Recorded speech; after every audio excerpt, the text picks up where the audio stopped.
बिस्मिल्लाहिर्रहमानिर्रहीम। एक्सरसाइज 2.7 का question number 5 हम हल करेंगे। ये जो क्वेश्चन नंबर 5 था ये हमने रोक दिया था, इसको हमने हल नहीं किया था। अब इसको हम हल करेंगे क्योंकि हमने जो पहले वाले 4 क्वेश्चंस हैं हम उनकी प्रैक्टिस कर चुके हैं। अब हम इन क्वेश्चन को हल कर सकते हैं।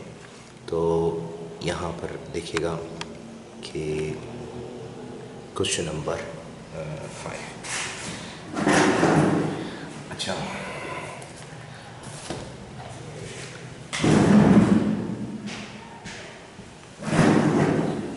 अब इस क्वेश्चन के अंदर अगर आप देख रहे हैं तो 27 पावर 2n/3 है और 8 पे पावर -n/3 है और 18 पे पावर -n/2 है।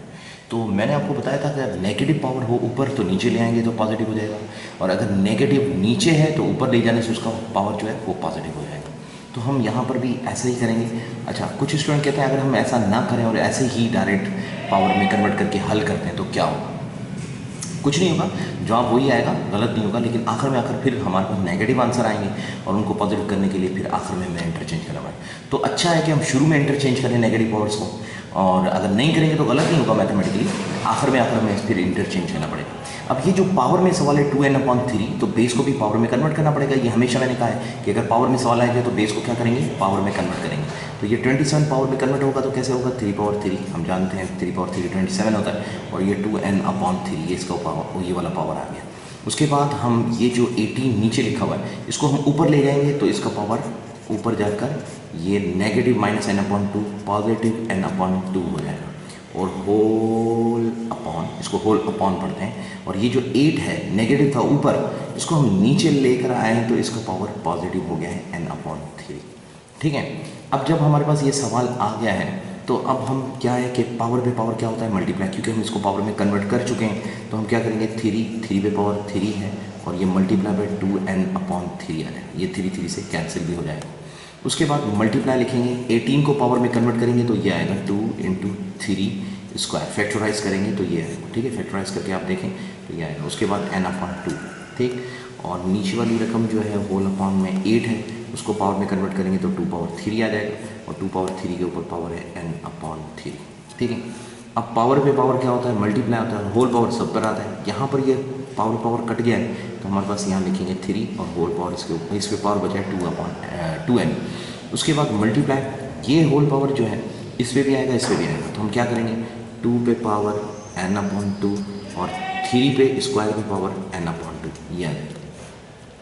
उसके बाद ये होल अपॉन, और ये जो 2 है इसमें पावर पे पावर क्या होगा, मल्टीप्लाई, तो हम 3 × n/3 कर लेंगे, ये कैंसिल हो जाएगा, और ये 2 से कैंसिल हो जाएगा। अब हमारे पास सफाई का अमल होगा। कटने के बाद क्या करते हैं हम कि 3 पे पावर 2n लिखा है और ये 2 पे पावर n/2 ही बचा है, इस क्योंकि n/2 कोई कैंसिल वगैरह नहीं हुआ था, हल नहीं हुआ था। अच्छा, अब ये 3 पे पावर क्या बच गया है, n बच गया है, और होल अपॉन हमारे पास क्या बचा है, 2 पे पावर बच गया है n, सिर्फ n।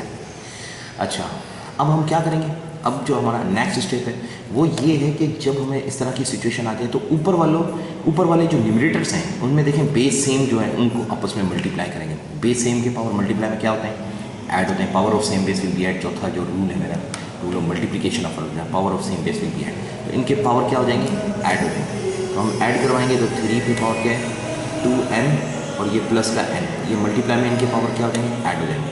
और ये जो नीचे 2 लिखा है इस पर पावर n है, और उसका जो ये वो ऊपर वाला जो वैल्यू है इसका पावर नीचे आकर माइनस का n/2 हो जाएगा, क्योंकि प्लस का है तो नीचे आकर डिवाइड में पावर होते हैं माइनस, तो ये पावर नीचे आकर ये माइनस का n/2 हो जाएगा। और ये जो ऊपर मल्टीप्लाई में पावर क्या थे, ऐड कर दें।